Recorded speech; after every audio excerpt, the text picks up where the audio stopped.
Hey, it was good. Uh, I wanted to make a three-part video about my mom.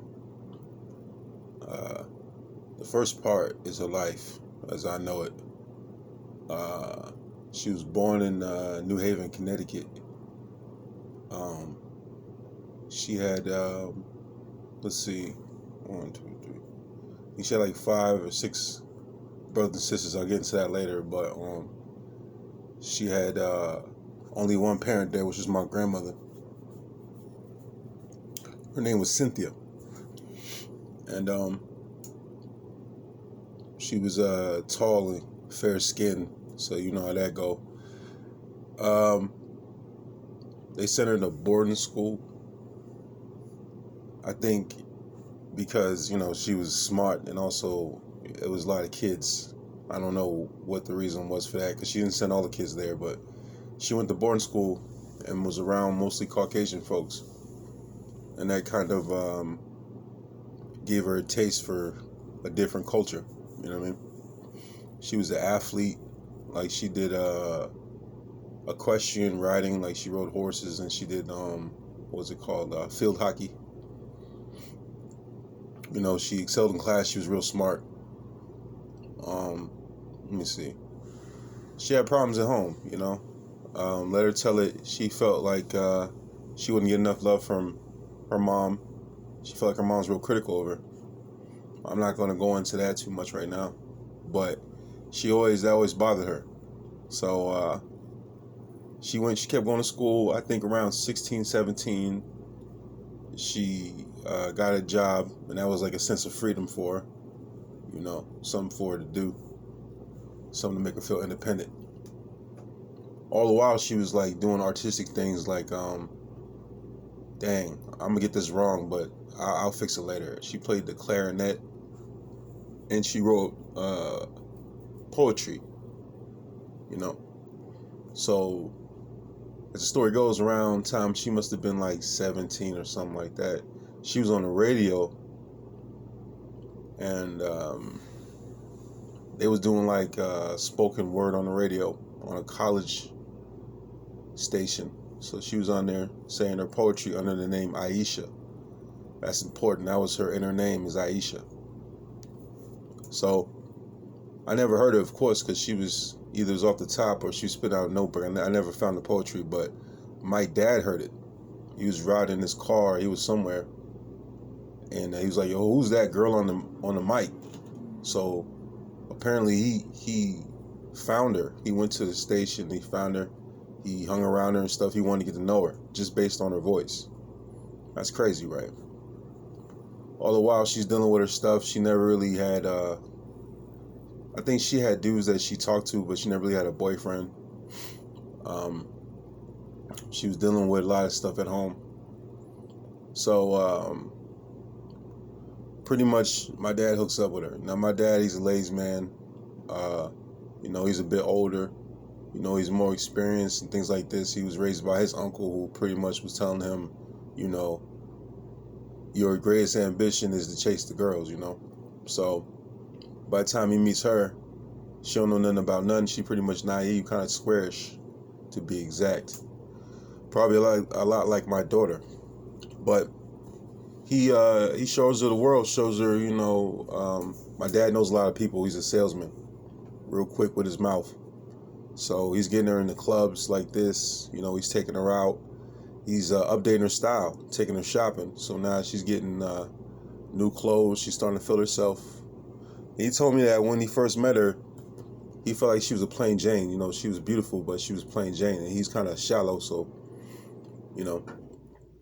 So he was like, okay, let me see what I can do. So at some point, they updated her style.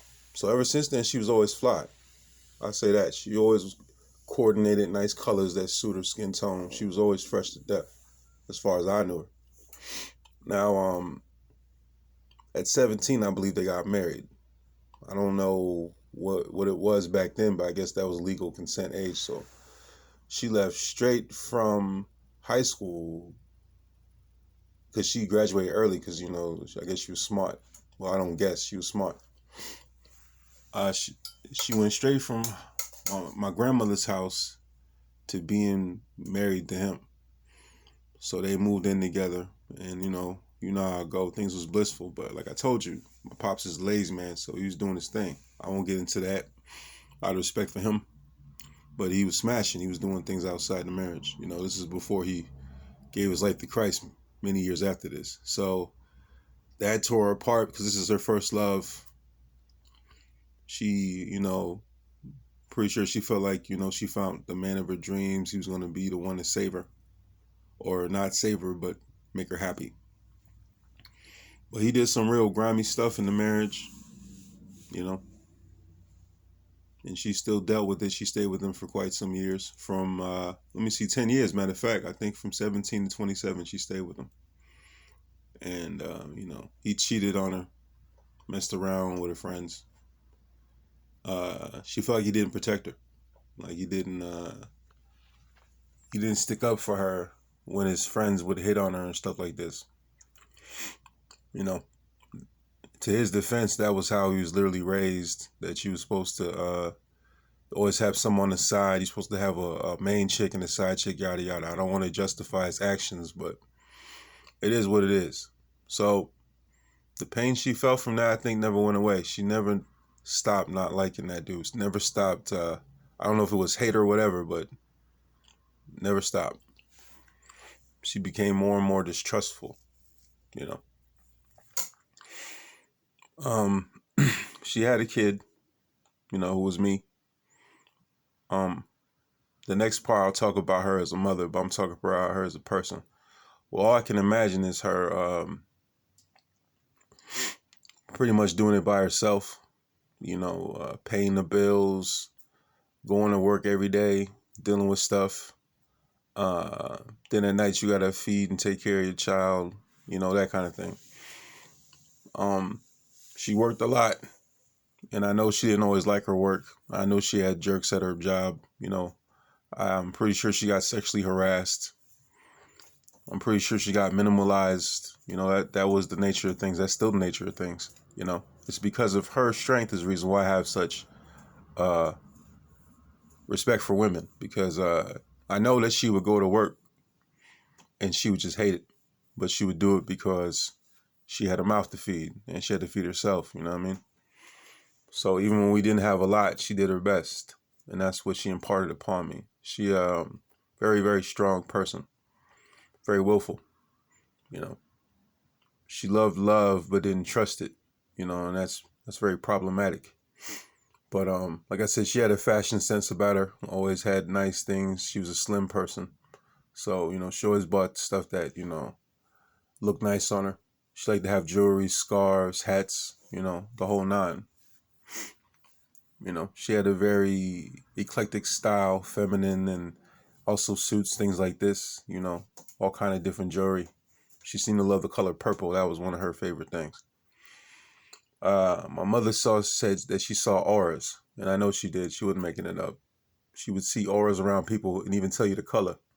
Sometimes she said they would change based upon how that person was feeling.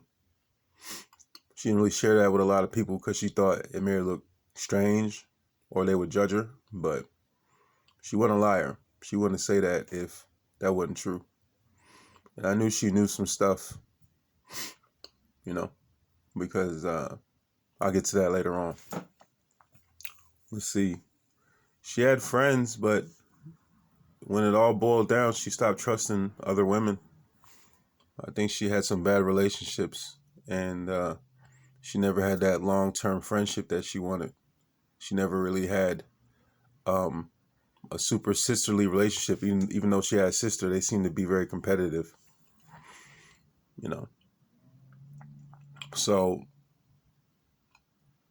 she was very complicated.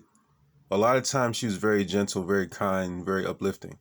That was her most of the time. But then I think the pain would get to her, and that's when the claws would come out. You know what I mean? My mom could say some stuff to you that would hurt you, but it wasn't often. And in fact, it was so infrequent that when it happened, I'd be appalled by it. You know what I'm saying? I'd be like, what the? Because that's something I could see my grandmother doing to her, but she rarely did to me. So her as a person was a very uplifting person. She liked to teach. She liked to share things with you. She liked to kind of low-key joke. You know what I mean? And I think her soul was good. She was called to help people. That's one thing that she would always say. She loves to help people. That made her feel good. You know, be it her family, her friends, random people. She likes to help people. And her trust issues gotten away with that sometimes, but she certainly did help me. She helped her fiance. She helped my father, many people. You know what I mean? About 10 minutes. Let me see. These are all just little bits and details off the top of the head. I think I might write a story about her one day, get some more details. She seemed like a very interesting person. She was to me. She taught me a lot of stuff. You know, to me, she's Queen Diana. You know what I'm saying? Wonder Woman. Because that's how she carried herself, even to the end, which I'm coming to, unfortunately. Um, she had mad heart. You know, there wasn't no telling her what to do.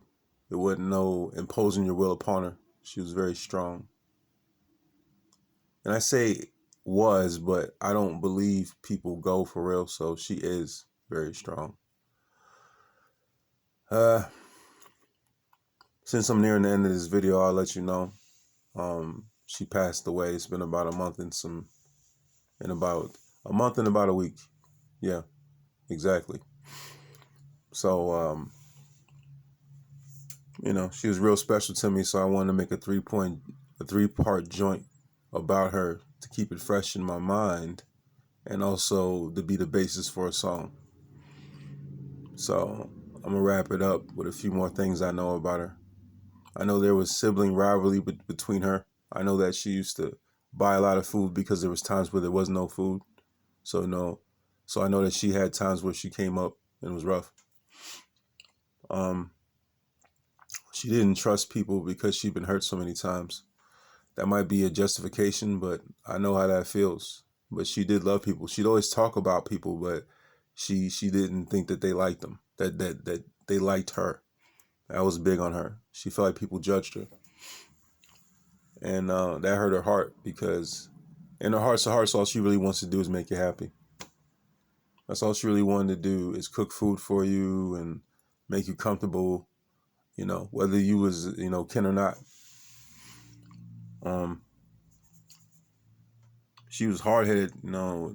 I kept trying to tell her to do this and that for her health, and she wouldn't do it. But I'm hard-headed too. I'm not judging. I'm just being honest. She was very stubborn. I think that was part of her will.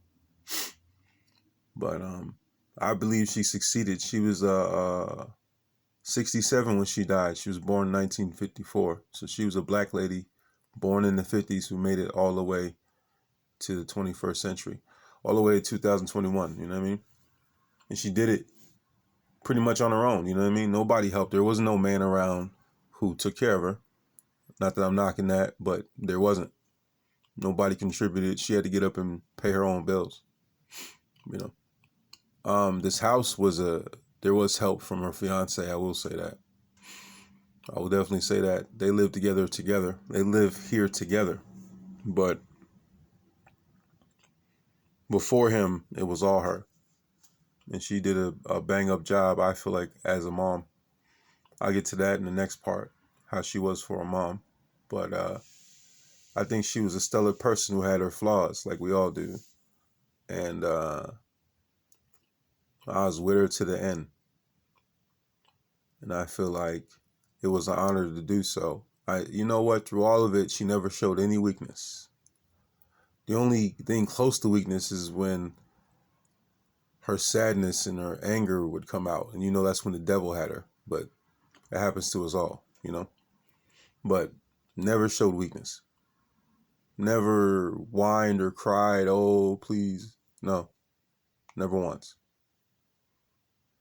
You know, she was a true warrior. She was kind and gentle, but a warrior at the same time. In my eyes, you know. So that's why I made this video for her. This is for my mother, my mama Cynthia Barnes. And may she rest in peace.